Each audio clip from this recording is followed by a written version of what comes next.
ये पता लगता है कि इस धरती पे कोई वीर नहीं है तो मैं प्रतिज्ञा करके उपवास का पात्र न बनता। महाराजा जनक के वचन सुनकर सभी स्त्री पुरुष जानकी जी की ओर देखकर दुखी हुए, परंतु लक्ष्मण लाल जी तमतमा उठे।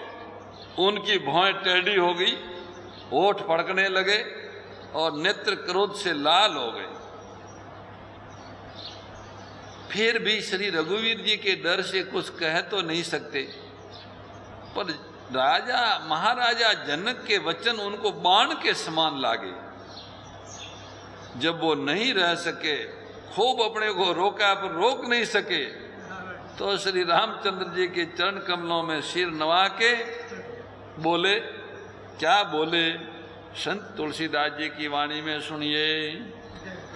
रघुवंशीन मौजा को होई, तेई समाज यस कहिन कोई।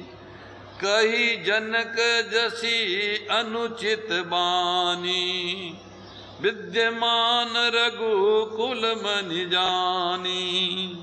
सुनो भानुकुल पंकज भानु, कहूँ सुभावन कछु अभिमानु। जो तुम्हारी अनुशासन पावो, कंदुक इव ब्रह्मांड उठावो। काचे घट जिमी डारों फोरी, सकऊं मेरु मूलक जिमि तोरी। तब प्रताप महिमा भगवाना, को बापुरो पिनाक पुराना। नाथ जानी अस आयुष हो, कौतुक करऊं बिलोक सो। कमल नाल जिमी चाप चढ़ाऊं, जो जन सत पर मान ले धाऊं। तोरूं छत्रक दंड जिमी, तब प्रताप बलनाथ। जो न कराऊं प्रभु पद शपथ, कर न धरऊं धनु भाथ। सियावर रामचंद्र भज जय शरणम शंकर हरि ओम। जय जय श्री राम, जय जय हनुमान हरि की जय। लखनलाल जी बहुत आवेश में आ गए। वे भगवान श्रेष्ठ नारायण हैं, उनका आवेश वो स्वयं ही नहीं रोक सकते। यद्यपि श्री रघुनाथ जी के डर से वो बहुत देर तक अपने आवेश को रोका है, पर आखिर निकले पड़ा। वो बोले, रघुवंशियों में कोई भी जहां होता है उस समाज में ऐसे वचन कोई नहीं कहता जैसे अनुचित वचन महाराजा जनक जी ने कहे। ये जानते हुए कि रघुकुल शिरोमणि श्री राम जी यहाँ विराजमान हैं, फिर भी उन्होंने ऐसा कहा। लखनलाल राम जी के सामने होके उन्हें कहते हैं, हे सूर्यकुल रूपी कमल के सूर्य, सुनिए, मैं स्वभाव से कहता हूँ, कुछ अभिमान करके नहीं। यदि आपकी आज्ञा पाऊं तो मैं ब्रह्मांड को गेंद की तरह उठा लूं और उसे कच्चे घड़े की तरफ फोड़ डालूं। मैं सुमेरु पर्वत को मूली की तरह तोड़ सकता हूँ। हे भगवान, आपके प्रताप की महिमा से ये बेचारा धनुष तो बहुत पुराना है, ये कौन सी चीज है? ऐसा जानकर हे नाथ आज्ञा हो तो कुछ खेल करूं। उसे देखिए, धनुष को कमल की डंडी की तरह चढ़ा के उसे 100 योजन तक दौड़ा लिए चला जाऊं। हे नाथ, आपके प्रताप के बल से धनुष को तोड़ दूं। यदि ऐसा न करूं तो प्रभु के चरणों की शपथ है, फिर मैं धनुष और तरकस को कभी हाथ में ही नहीं लूंगा। लखनलाल जब इतने क्रोधित हो गए और ऐसे बोलने लगे तो क्या स्थिति हुई है? तुलसीदास जी कहते हैं, लखन सको पवचन जे बोले, डगमगाई मही दिग्गज डोले। सकल लोग सब भूप डराने, सियहि हरसु जनक सकुचाने। गुरु रघुपति सब मुनि मन माई, मुदित भय पुनि पुनि पुलकाई। सहे नहीं रघुपति लखनु निवारे, प्रेम सहित निकट बैठारे। विश्वामित्र सम्य शुभ जानी, बोले अति सने महबानी। उठो राम भंजऊ भव चापा, मेटऊ तात जनक परितापा। सुनी गुरु वचन चरण सिरुनावा, हरस विषादन कछोर आवा। ठाड़े भय उठी सहज सुभाए, ठवनी जुबा मृग राजुल जाए। उदित उदय गिरि मंच पर, रघुबर बाल पतंग। बिकसे संत सरोज सब, हर्षे लोचन भृंग सियावर। रामचंद्र भज जय शरणम। लक्ष्मण जी के क्रोध भरे वचन सुनकर धरती डगमगा गई। दिशाओं के हाथी कांप गए, सभी लोग और सब राजा डर गए। सीता जी के हृदय में हर्ष हुआ और जनक जी संकोच आ गए। गुरु विश्वामित्र जी, श्री रघुनाथ जी और सब मुनि मन में प्रसन्न हुए, बार बार पुलकित होने लगे। श्री रामचंद्र जी ने इशारे से लक्ष्मण जी को मना किया और प्रेम सहित अपने पास बैठा लिया। यहाँ बैठ, गुरु जी जो कहेंगे वो करने का। उसी समय विश्वामित्र जी शुभ समय जानकर अत्यंत प्रेम भरी वाणी से बोले, हे राम उठो, शिव जी का धनुष तोड़ो। हे तात, महाराजा जनक का संताप मिटाओ। महामुनि विश्वामित्र जी के वचन सुनकर श्री राम जी उनके चरणों में सिर नवाया और बिना किसी हर्ष शोक विषाद वे सहज ही खड़े होने की शान से ऐड से खड़े हुए और स्वभाव से जैसे चलते थे ऐसे सहज रूप से उधर देखा। मंच रूपी उद्याचल पर, तुलसीदास जी कहते मंच रूपी उद्याचल पर श्री रघुनाथ जी रूपी बाल सूर्य के उदय होते ही सभी संत रूपी कमल खिल गए और सारे भौरे, नेत्र रूपी भौरे हर्षित हो गए। राजाओं की आशा रूपी रात्रि नष्ट हो गई। उनके वचन रूपी तारों के समूह का चमकना बंद हो गया, वे मौन हो गए। अभिमानी राजा रूपी कोमुद संकुचित हो गए और कपटी राजा रूपी उल्लू छिप गए। मुनि और देवता रूपी चकवे शौक रहित हो गए, वे फूल बरसाकर अपनी सेवा प्रकट कर रहे हैं। प्रेम सहित गुरु चरणों की वंदना करके श्री रामचंद्र जी ने मुनियों से आज्ञा मांगी। समस्त जगत के स्वामी श्री रामचंद्र जी सुंदर मत वाले श्रेष्ठ हाथी की चाल से स्वाभाविक ही चले। रामचंद्र जी के चलते ही नगर भर के सब स्त्री पुरुष सुखी हो गए और उनके शरीर रोमांच से भर गए। वे सभी अपने अपने पितृ और देवताओं की वंदना करके अपने पुण्यों का स्मरण करते हुए कहते हैं कि यदि हमारे पुण्यों का कुछ भी प्रभाव हो तो हे गणेश, हे गौरी मैया, हे भगवान शिव, रामचंद्र जी शिव जी के धनुष को कमल की तरह, कमल की डंडे की भांति तोड़ डाले। राम ही प्रेम समेत लखी, सखिन समीप बुलाई, सीता मातु सने बस बचन कही बिल खाई। श्री रामचंद्र जी को वात्सल्य प्रेम के साथ देखकर और सखियों को समीप बुलाकर श्री सीता जी की माता सुनैना सनेवश बिलक कर विलाप करती हुई ये वचन बोली, हे सखी, ये जो हमारे हितैषी कहलाते हैं वे भी सब तमाशा देखने वाले हैं। कोई भी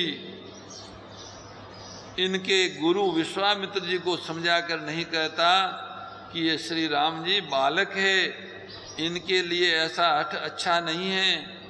जो धनुष रावण और बाणासुर जैसे जगत विजय वीरों के हिलाने से हिल नहीं सका, उसे तोड़ने के लिए मुनि विश्वामित्र जी का श्री राम जी को आज्ञा देना और श्री राम जी का उसे तोड़ने के लिए चल देना रानी को हठ जान पड़ता है। इसलिए वो कहने लगी कि गुरु विश्वामित्र जी को कोई समझाओ, ये इन बालकों से धनुष तोड़ने का कह रहे हैं। रावण और बाणासुर ने जिस धनुष को छुआ तक नहीं, सब राजा घमंड करके हार गए, वही धनुष इस सुकुमार राजकुमार के हाथ में दे रहे। हंस के बच्चे भी कहीं मंदराचल पहाड़ को उठा सकते, और तो कोई समझा कर कहे या नहीं। राजा तो बड़े समझदार और ज्ञानी हैं, उन्हें तो गुरु को समझाने की चेष्टा करनी चाहिए थी, परंतु मालूम होता है राजा का भी सारा सियानापन समाप्त हो गया। हे सखी, विधाता की गति कुछ जानने में नहीं आती। यूं कहकर रानी चुप हो गई। तब एक चतुर सखी जो राम जी के महत्व को जानती थी, उसने कोमल वाणी से कहा, हे महारानी सुनैना जी, तेजवान को देखने में छोटा होने पर भी छोटा नहीं गिनना चाहिए। तेजवान जो होते ने भले छोटे दिखे, पर उनको छोटा नहीं देखना चाहिए। कहाँ घड़े से उत्पन्न होने वाले, छोटे से घड़े से उत्पन्न होने वाले मुनि अगस्त, और कहाँ अपार समुद्र, किंतु उन्होंने उसे एक चुल्लू में ही सोख लिया, जिसका सूर्य सारे संसार में छाया हुआ है। सूर्यमंडल देखने में छोटा लगता है, पर उसके उदय होते ही तीनों लोकों का अंधकार भाग जाता है। मंतर परम लघु जासु बस, विधि हरिहर सुर सरब, महामत गज राज कऊ बस कर अंकुश खरब। छोटा सा मंत्र भगवान ब्रह्मा जी को, भगवान शिव जी को, भगवान विष्णु जी को, सबको अपने वश कर लेता है। इतने बड़े भयंकर मत वाले हाथी को एक छोटा सा अंकुश नियंत्रित करता है। कामदेव ने फूलों का ही धनुष बाण लेकर समस्त लोगों को अपने वश में कर रखा है।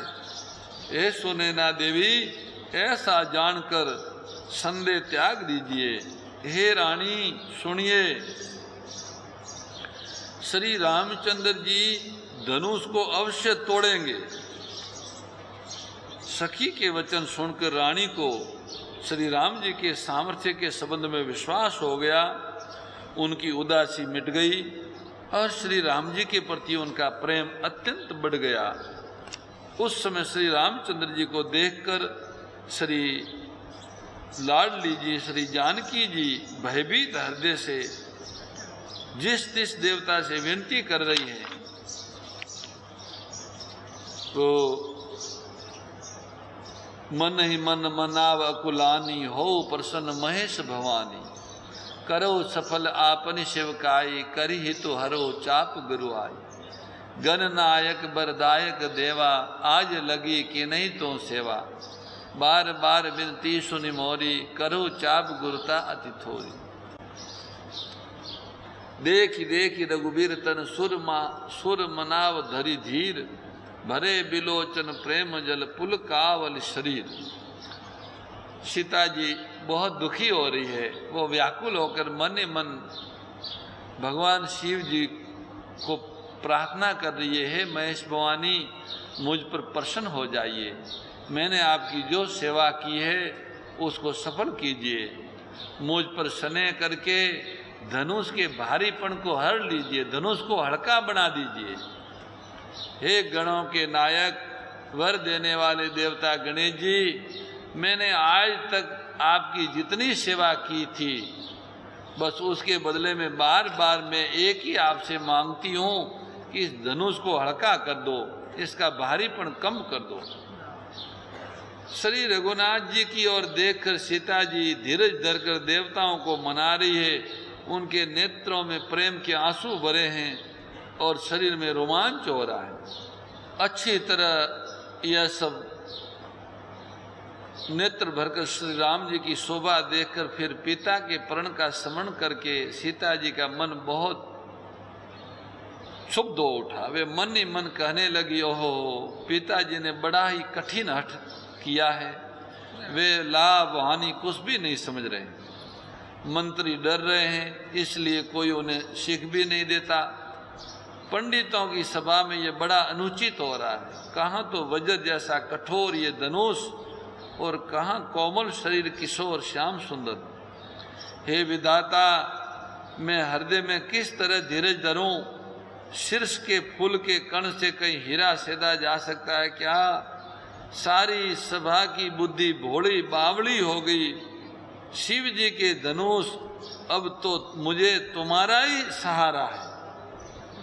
हे धनुष, तुम अपनी जड़ता को लोगों पर डालकर श्री रघुनाथ जी के सुकुमार शरीर को देखकर उतने ही हल्के हो जाओ, इस प्रकार हल्के हो जाओ।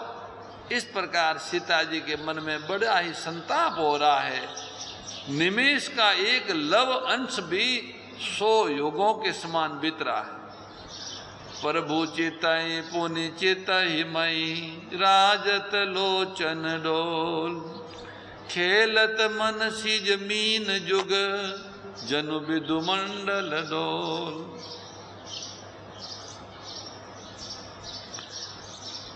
प्रभु श्री रामचंद्र जी को देखकर सीता जी फिर पृथ्वी की ओर देखती है। सीता जी के चंचल नेत्र इस प्रकार शोभित हो रहे मानो चंद्रमंडल रूपी डोल में कामदेव की 2 मछलियां खेल रही हो। श्री सीता जी की वाणी रूपी भ्रमरी को उनके मुख रूपी कमल ने रोक रखा है। लाज रूपी रात्रि को देखकर वो प्रकट नहीं हो रही है। नेत्रों का जल नेत्रों के कोने कोए में ही रह जाता है। परम श्रद्धेय गौरीशी स्वामी श्री दत्त शरणानंद जी महाराज की प्रेरणा व मार्गदर्शन में विश्व के सबसे बड़े गौ सेवा संस्थान श्री गोधाम महातीर्थ पथमेड़ा द्वारा संरक्षित लाखों बीमार, विकलांग, वृद्ध एवं अशक्त गोवंश वेद लक्षणा गोमाता की सेवा के साथ साथ भारतीय गोवंश का संरक्षण, संपोषण, संवर्धन एवं उनसे प्राप्त पंचगव्यों का परिष्करण व विनियोग करना, घर घर गोपालन, गो अभ्यारण्य, घास चारा उत्पादन हेतु गोचर भूमि का विकास, गोपालन लोक संस्कृति के पुनर्जागरण हेतु वेद लक्षणा गो महिमा का प्रचार प्रसार करना तथा गोपालक किसानों के स्वावलंबन हेतु गो कृषि अन्न एवं गो दुग्धान का गुणवत्ता युक्त बाजार तैयार करना श्री गोधाम महातीर्थ का पावन उद्देश्य है। आप सभी दानदाता श्री गोधाम महातीर्थ पथमेड़ा द्वारा संचालित गो सेवा महाअभियान में बढ़ चढ़कर सहयोग कर